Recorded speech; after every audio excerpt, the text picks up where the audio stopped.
है किसने? कांटे ने। कांटे ने। किससे? मिट्टी से, शिल्पी से, शिल्पी से। शिल्पी से। क्यों? वो कुल्हाड़ी से। क्योंकि जब शिल्पी माटी को खोद के लाया था उस समय भूल करके असावधानी के कारण उस शिल्पी की कुल्हाड़ी एक कांटे के ऊपर पड़ गई और इसके कारण 97 97 इसके कारण उस कांटे की हालत इतनी बिगड़ गई कि वो मरणासन्न हो चुका है।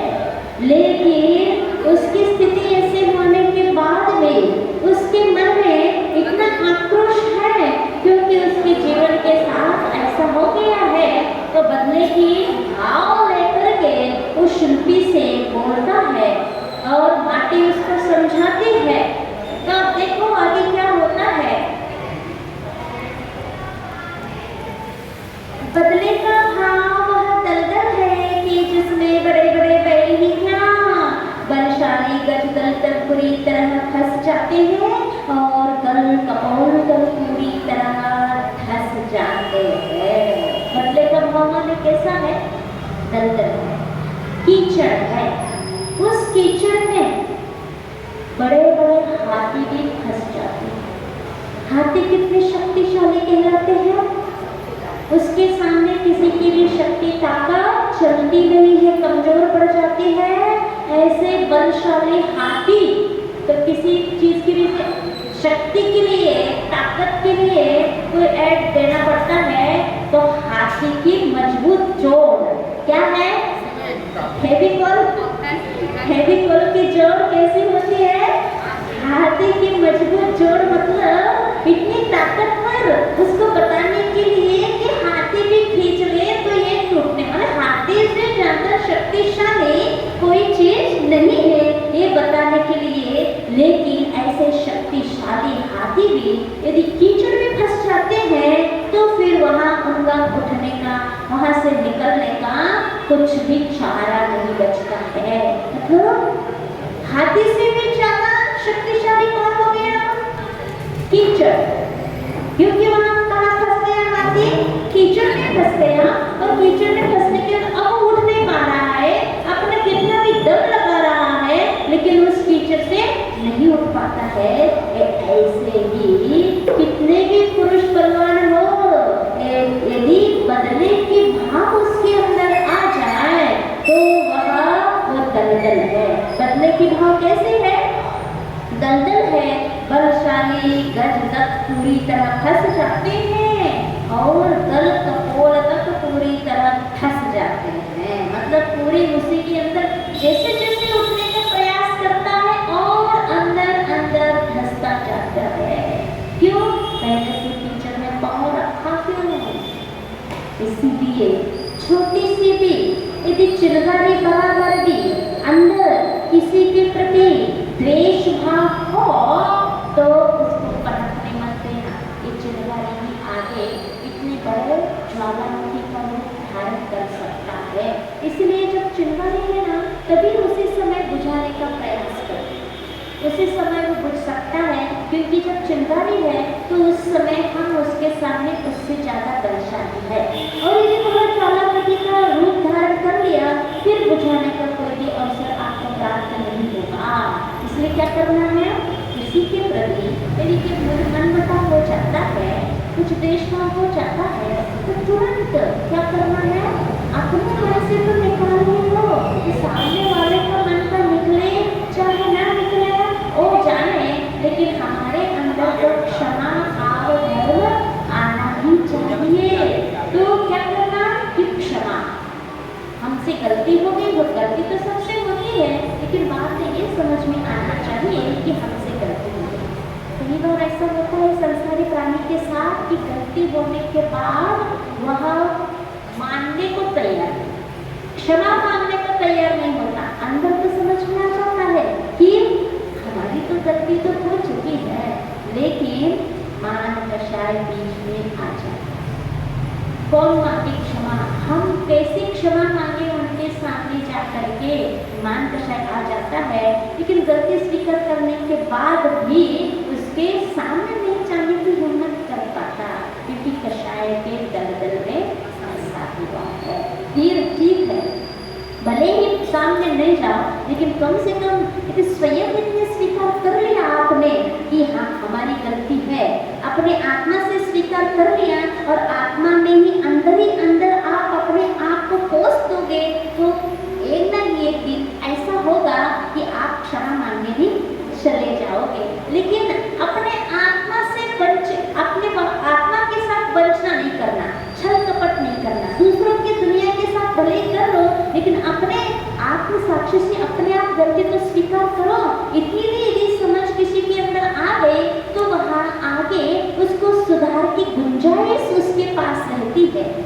असंयमी होने के कारण सम्यक दृष्टि के जीवन में इतना तो रहता है, वो गलती को गलती स्वीकार कर लेता है, भले ही वो सुधारे या न सुधारे, क्योंकि असंयमी है। असंयम होने के कारण उसके अप्रत्यक्षान का कषाय का ये प्रभाव रहता है। अनंतानुपत्ति कषाय उसके अंदर नहीं है, इसीलिए उसने गलती स्वीकार कर लेता है मन ही मन में, ये हमको करना नहीं चाहिए था, ये हमसे हो गया, भूल हो गई, लेकिन उसके पास अप्रत्यक्षान है, इसलिए इतनी हिम्मत नहीं करता है, ये नहीं करता कि जाके उनसे क्षमा मांगे, क्योंकि असंयमी है। इसीलिए इतना तो होना चाहिए, कम से कम हमें ये समझ में आना चाहिए कि हमारी गलती हो गई है। ये अपने आप में समझ में आ गया है तो आगे ये गलती पुनः ना हो, ये भी समझ में उसको आ सकता है। तो वह बदले का भाव कैसा है?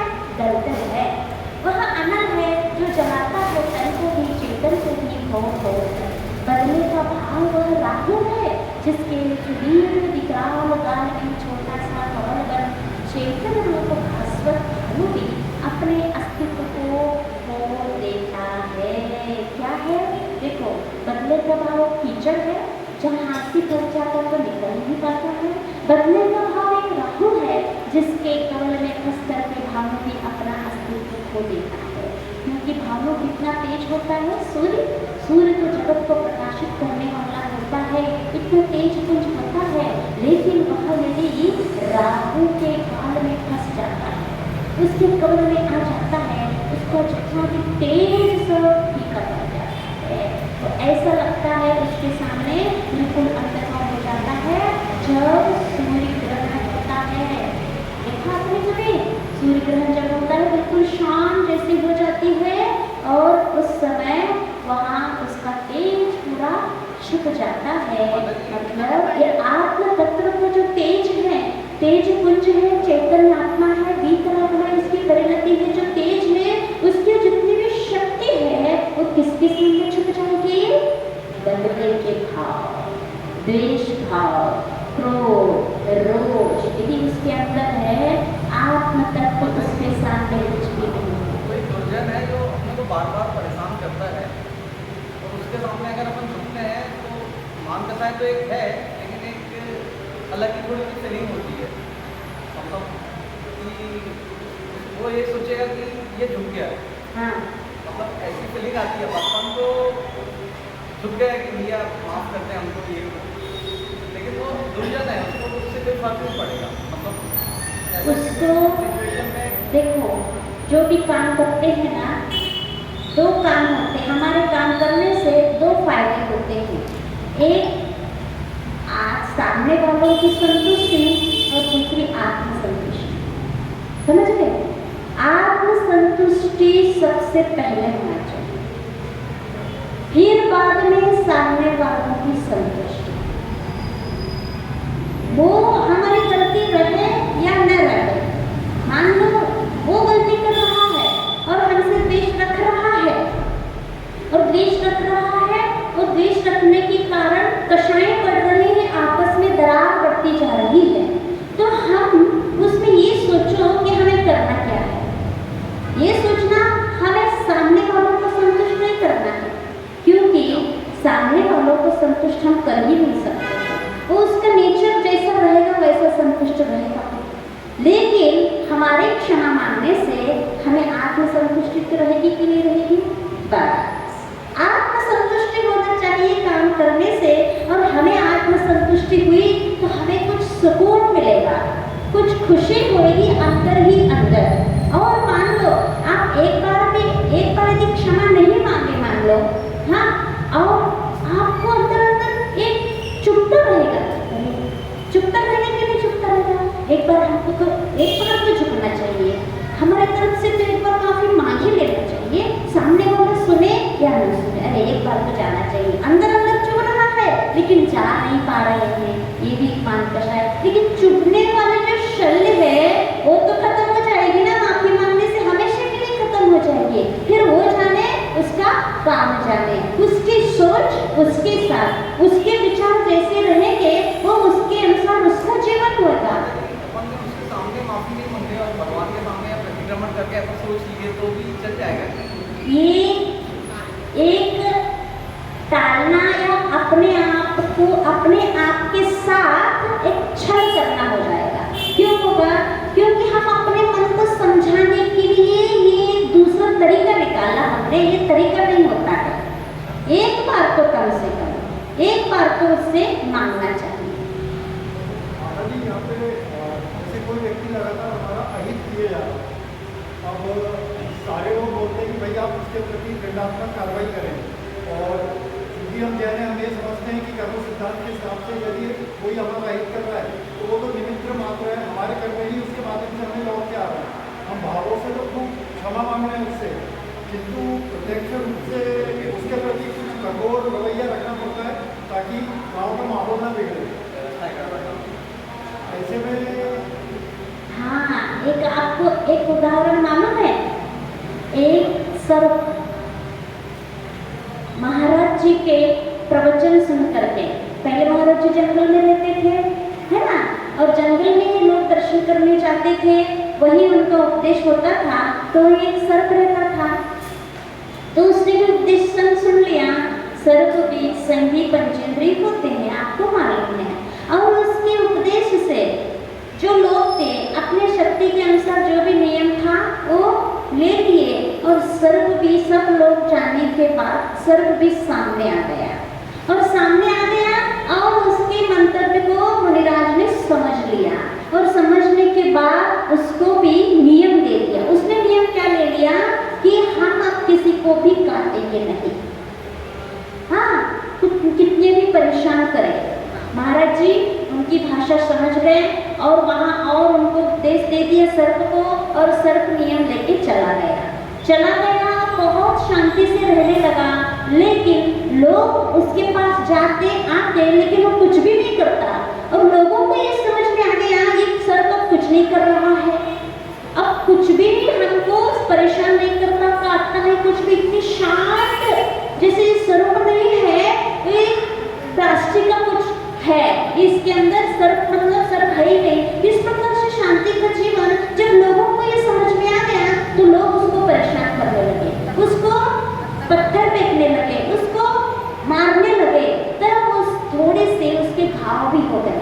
पुनः वह सर्प उस महाराज जी के पास गया, महाराज जी की स्थिति समझ में आ गई कि अब ये परेशान हो रहा है क्योंकि ये काट नहीं रहा है, लोग इसको परेशान कर रहे हैं। महाराज जी कहते हैं सुनो, तो काटना नहीं ये नियम लिया है, लेकिन फुसकारा कर लोगों को अपनी सुरक्षा के लिए, क्योंकि अपना जीवन में जो आपको धर्म समझ में आया है और अपने धर्म की रक्षा के लिए इस शरीर की रक्षा जरूरी है, इस शरीर की रक्षा, क्योंकि धर्म करना है, इसीलिए आप अपने जीवन की रक्षा के लिए किसी को काटना नहीं, एक तो नियम आपका चलेगा, इसमें कोई दोष नहीं आएगा, लेकिन तुमने फुसकारने का तो नियम नहीं दिया ना कि नहीं फुसकारेंगे, इसलिए तुम फुसकारना जरूर तुम्हारी रक्षा के लिए। वो ठीक है गया, और जैसे लोग आते तो फुसकारता, जैसे फुसकारता लोग भाग जाते। समझ जाओ इससे कि हम हमारी शांति और हमारा जीवन अच्छे से कहाँ व्यतीत हो सकता है। इतनी भी उदारता नहीं रखना, इतनी भी दया नहीं रखना कि स्वयं ही उसमें हमारा बहुत लॉस हो जाए, कि इतना भी दया नहीं करना चाहिए, थोड़ा फुसकारना भी आपका होता है, समझ गए ना। तो अंदर लेकिन बदले के भाव नहीं होना चाहिए। दिखाने के लिए। माता जी मन में तो बहुत हाँ हाँ, समझ गए, क्योंकि जमाना ऐसा है, ये वातावरण ऐसा है, कलयुग है ना, कलयुग के साथ अब ऐसे रहना है तो अपन को भी थोड़ा बाहरी दिखावा करना पड़ता है। ऐसा करना कोई गलत नहीं होगा। आचार्य भगवान का हिंदू है, इनसे मेरे कर्म कटे, इससे तुम्हें क्या क्या मिला? मिला? तो निमित्त बन रहा है, उसके माध्यम से हमारे कर्म कट रहे हैं, तो मन में बहुत करुणा का भाव होता है उसके प्रति। हाँ, हमारे माध्यम से वो तो पाप बांध रहा है ना। बहुत करुणा का भाव होता है। हाँ, क्या कर सकते हैं, परिणति है सबकी अलग अलग, जितनी आत्माएं जितनी उतनी ही परिणतियां होती रहती है। सिर्फ इतना ही बचते रहना, हम भी बचे और हमारे माध्यम से दूसरों को भी कष्ट ना हो, इतना प्रयास कर सकते हैं। फिर उसका जो होगा वो सब किस्मत के ऊपर छोड़ देना रहता है। पुरुषार्थ के अलावा हम और कुछ भी नहीं कर सकते।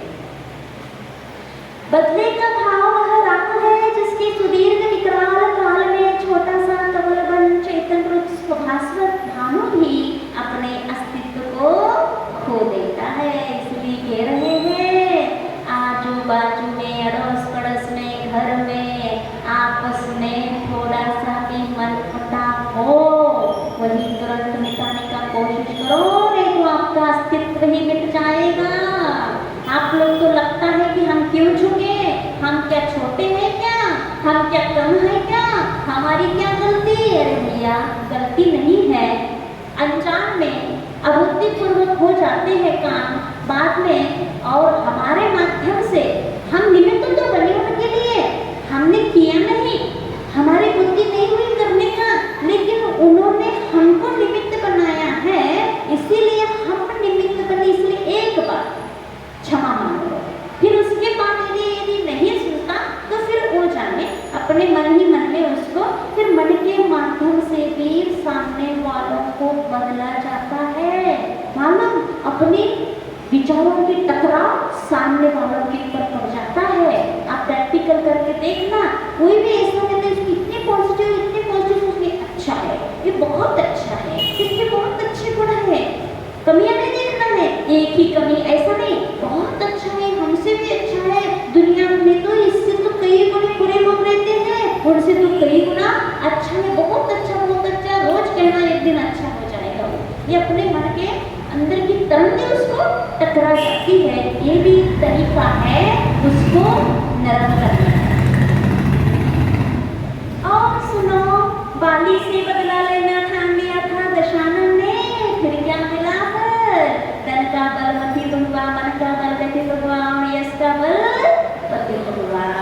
यही हुआ ना, त्राहि माम त्राहि माम त्राहि माम, यूं चिल्लाता हुआ राक्षस के धनी में रो पड़ा, तभी उसका नाम रावण पड़ा। मालूम नाम तो रावण?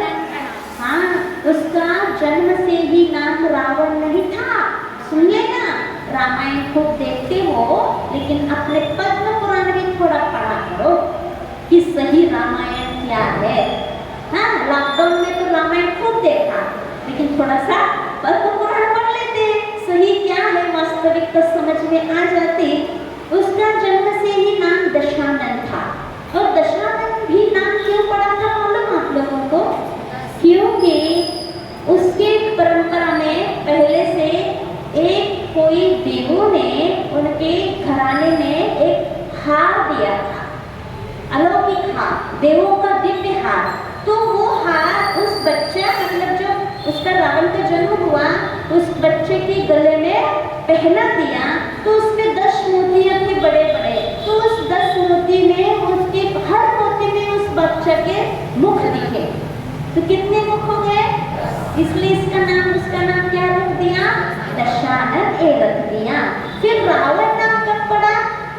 जब वो वाली मुनि के साथ सुग्रीव है, सुग्रीव और वाली दोनों भाई थे। जब रावण ने ये संदेश भेजा, अर्धचक्री था, प्रतिनारायण था, और वो 6 खंड का अधिपति था। सुग्रीव और वाली दोनों के पास उन्होंने खबर भेजा कि आप हमारे शरण को स्वीकार करो। और वाली ने कहा, ना आपका हमें शरण स्वीकार करना है, ना हमसे युद्ध करना है। 2 बातें करते हैं लोग, या तो शरण स्वीकार करो या हमसे युद्ध करके हमको जीत लो। तो वो वाली कहता है कि हमें ना आपसे लड़ाई करना है और ना आपकी शरण स्वीकार करना है, हम तो राज छोड़ के जा रहे हैं। ऐसे प्रसंगों में कई राजाओं को वैराग्य हो जाता है। तो वो वाली को वैराग्य हो गया और वो मुनिराज बन गए। अब वो तपस्या करने लगे। उनके पास क्या काय बल रिद्धि, मनोबल, वचन बल, काय बल, 64 रिद्धि में भी काय बल रिद्धि है। वो रिद्धि उनको प्राप्त हो गई। वो तपस्या कर रहे थे कैलाश पर्वत पर और वहाँ रावण विद्याधर था तो वो ऊपर से विमान से जा रहा था और जब उन्होंने स्वीकार नहीं किया था उनके शरण को तो उन्हें रावण ने उसके बारे में बहुत वैमनस्य रख लिया था कि अब ये हमारा शत्रु, हमारा शरण भी स्वीकार नहीं किया और हमसे युद्ध भी नहीं किया, ये ऐसे ही चला गया। तो ये रावण के मन में उसके बारे में था तो वहाँ उसका विमान रुक गया। वो देखता है, देखो जो विमान होता है ना उसको विशेषताएं रहती है, या फिर यहाँ नीचे कोई वैरी हो या फिर कोई महातपस्वी तपस्या कर रहा हो, ये दो यदि वहाँ है तो वहाँ की उसके ऊपर से विमान जा नहीं सकता, वहाँ टकराएगा, वहाँ अटकेगा। और उस विमान का नियम रहता है मुनियों का, विद्याधरों का विमान जो रहते हैं। तो ये तपस्वी थे और तपस्वी थे तो इसीलिए वहाँ से ऊपर रावण का आगे नहीं बढ़ा, वही रुक गया। रावण समझ गया यहाँ नीचे या तो हमारा वैरी है या कोई महातपस्वी तपस्या कर रहा है। नीचे देखा दोनों बातें थी, महातपस्वी भी थे और वैरी तो उनके लिए नहीं था। इन्होंने अब इनको याद आ गया, इसने मेरे शरण को स्वीकार नहीं किया, अब इसका बल हम बताते हैं क्या है। अब इसको ऐसे उखाड़ा नहीं है, अब इसको पर्वत सहित उखाड़ो, क्योंकि बहुत शक्तिशाली था। तो उसने क्या किया, पर्वत को हिलाने की कोशिश की, ऐसे हाथ डाल के तो पर्वत सही में हिलने को हो रहा था। तो वाली महाराज देखते हैं, ओहो ये अनर्थ होने वाला है, ये अनर्थ हो रहा है। यहाँ तो प्रथम चक्रवर्ती भरत ने यहाँ कितने जिनालय, 72 जिनालय जो रत्नों के बने हुए हैं। कब कैलाश पर्वत पर जब आदिनाथ भगवान के समय में भरत चक्रवर्ती ने 72 जिनालय, इसमें दो मत आते हैं, उत्तर पुराण में 24 जिनालय भी आता है और पुराण में 72 जिनालय भी आते हैं। भरत चक्रवर्ती ने रत्नों के, स्वर्ण के तो जिनालय है और रत्नों की प्रतिमाएं ऐसे इस कैलाश पर्वत में ऐसे अकृत्रिम चैत्यालय जैसे ही ये प्रतिमाएं, ये जिनालय बने हुए हैं। और यदि ये रावण इस पहाड़ को ध्वस्त कर देगा तो इन जिनालयों का क्या होगा। ये सब सम्यक्त के कारण है, इनको देख के कितने जीव सम्यक दृष्टि हो जाते हैं। और दूसरी बात, इस पहाड़ में कितने सारे प्राणी होंगे, इन सब का नाश होगा, ये अनर्थ हो जाएगा। खुद के लिए उनको कुछ नहीं आया, ये सब बहुत अनर्थ हो जाएगा।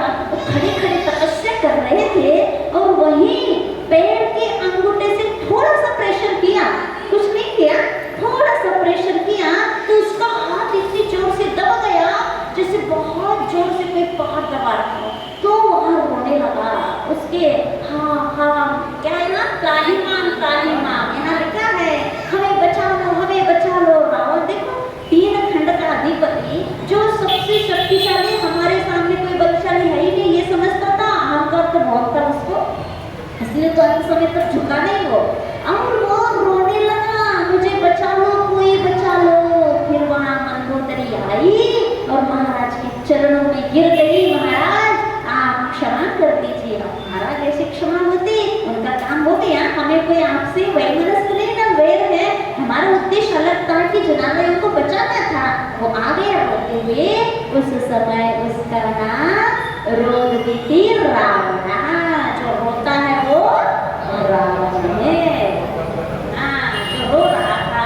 तो ये रावण पड़ गया। तो क्यों पड़ गए, बदले की भाव रखने से, द्वेष भाव रखने से। देखो कितना अपयश हुआ उसका द्वेष भावना के कारण। और इस प्रकार से वह यश का बल पतित, क्या कह रहे हैं, उसका फल क्या मिला, तन का बल मथित हुआ, मन का बल व्यथित हुआ। और यश का बल पतित हुआ। मन का बल अपने आप को अहंकार था, मुझसे बलशाली कोई नहीं हो सकता, वो भी चूर हो गया। तन से भी ये सोचता था कि ये शक्तिशाली हूँ, तन भी उनका था, वास्तव में था उनका, तो वो भी वहाँ चूर हो गया। और तीसरा काम क्या हो गया, ये आयश फैल गया लोक में, ये सब उसके साथ हुआ, तो यश का बल पतित हुआ। यही हुआ ना, त्राही मां त्राही मां यूं चिल्लाता हुआ राक्षस की घड़ी में रो पड़ा, तभी उसका नाम रावण पड़ा। आज समझ में आ गया रावण क्यों पड़ा? हाँ, बस अधिक उपदेश से विराम हो मां, मात्र दृष्टि में मत नाम हो मां, गुणवत्ता काम की ओर भी कुछ आयाम हो। अब क्या कह रहे हैं? बस अब अधिक उपदेश से विराम। माटी कांटे के लिए इस प्रकार से उपदेश दे रहे हैं, तुम बदले के भाव क्यों रख रहे हो? इतने महान पुरुष कहलाने वाले को भी रोना पड़ा बदले के भाव रखने से। तुम तो इतने से काटे हो, मरने को हो, अंतिम श्वासें चल रही है, और ये क्या बदले के भाव ठान रखा है? तुम्हारी गति भी ऐसी हो जाएगी जो रावण की हुई है, इसलिए छोड़ो। तो वो काटा कह रहा है अब अधिक उपदेश की जरूरत नहीं है। गुणवत्ता माने गुणों की उत्कृष्टता, उस गुणों की उत्कृष्टता काम की ओर हो, कुछ आयाम हो। अब यहाँ आक्रमण हो रहा है, वहीं निकट में एक गुलाब का पौधा खड़ा है, सुरभि से महकता, और ध्वनि गूंजती है सतेज शूल दलों की ओर से कि इस बात को हम स्वीकारते हैं कि दूसरों की पीड़ा शल्य में हम निमित्त वश हैं, इसी कारण से हम शूल हैं, तथापि सदा हमें शूल के रूप में ही देखना बड़ी भूल है। कभी कभी शूल भी अति कोमल होते हैं, फूल से भी। देखो उसकी सोच फिर भी अपना नहीं छोड़ रहा है। वही एक गुलाब का पेड़ था और गुलाब का फूल लगा हुआ था। वो कह रहा है देखो ये फूल ये महक रहा है और सबको आकर्षित करता है, सबको सुगंधी देता है, और उसका कोमल तन है। इतने सारे गुणों को देख करके लोग उसको अच्छा समझते हैं और हम काटे हैं, हमको बुरा समझते हैं। लेकिन समझना, कभी कभी हम लोग क्या होते हैं कि दूसरों के तो स्वीकार करते हैं कि दूसरों को चुपते हैं, लेकिन इस निमित्त इस कारण से हम शूल है, तथापि सदा हमें शूल के रूप में ही देखना बड़ी भूल है। क्यों? क्योंकि अपना धर्म कैसा है? अनेकांत धर्म है कि नहीं है? ये एकांत धर्म है, वही शूल कह रहा है। हमेशा हमें चुभने की दृष्टि क्यों देखते हो तुम? हम कभी कभी अच्छा भी काम तो करते होंगे, समझ रहे हो? इसीलिए किसी भी व्यक्ति को देखते हो अपनी देखने की नजरिया बदल लो, तो नजारे बदल जाएंगे। बदलेंगे कि नहीं बदलेंगे? बस एक ही, ये ऐसा ही करता है, इसका नेचर ऐसा ही है, ये हमें परेशान ही करता है। अरे भैया और कुछ गुण नहीं है क्या उसके अंदर? कुछ अच्छा कभी नहीं करता है क्या? अपनी देखने की दृष्टि ऐसी बन गई, माने हमारा स्वभाव ऐसा बन गया, उसका स्वभाव नहीं है। ये समझ लो, हमारी देखने की दृष्टि बन गई, माने हमारा नेचर ऐसा बन गया है देखने का, और हम क्या समझ रहे हैं? इस सामने वालों का नेचर ऐसा बन गया है। भूल कहाँ हो रही है? देखने वालों की ओर से हो रही है कि उसकी ओर से है? बताओ। यदि उसकी ओर से है तो वो जो नेचर है पूरी दुनिया की दृष्टि से वो ऐसा होना चाहिए?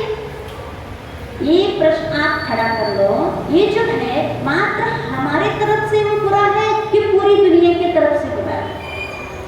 यदि हर लोग उसको ऐसे कहना चाहिए, लेकिन वो कुछ उनके कोई दोस्त भी है, उनके कुछ हितैषी भी है, वो लोग उसको कैसे देखते हैं?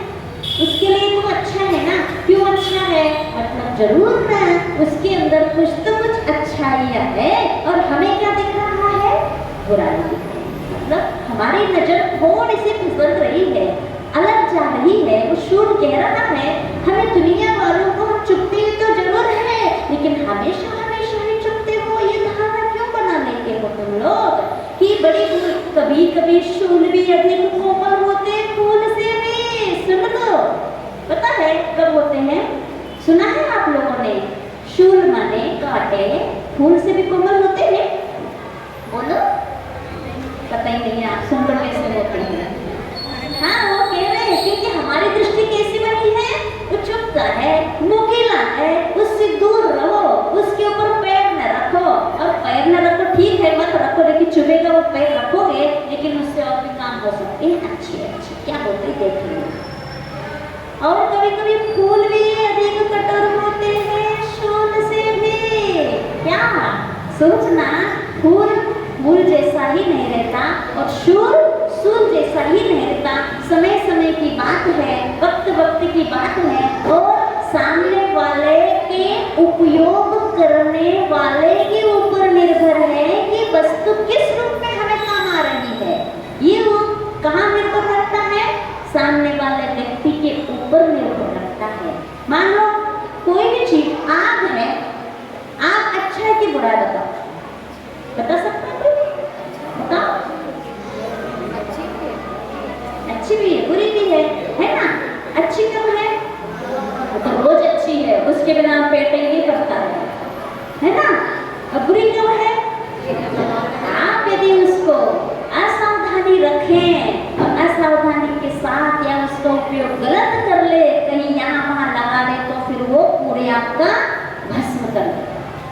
और यदि आप उसको अपने काम में लोगे तो आपका जीवन भी देगा आपको, और आपका जीवन लेगा भी। आपका जीवन लेता भी और आपको जीवन देता है। बिना आग का जीवन चल नहीं सकता है। ये अपनी कहाँ तक रहेगी? पंचम काल के अंत तक आग है, और पंचम काल का अंत हुआ, अग्नि नष्ट हो जाती है। सुबह धर्म नष्ट हो गया, दोपहर में राजा नष्ट हो जाता है, और शाम को आग नष्ट हो जाती। मालूम, उस दिन एक ही दिन में 3 काम होते हैं।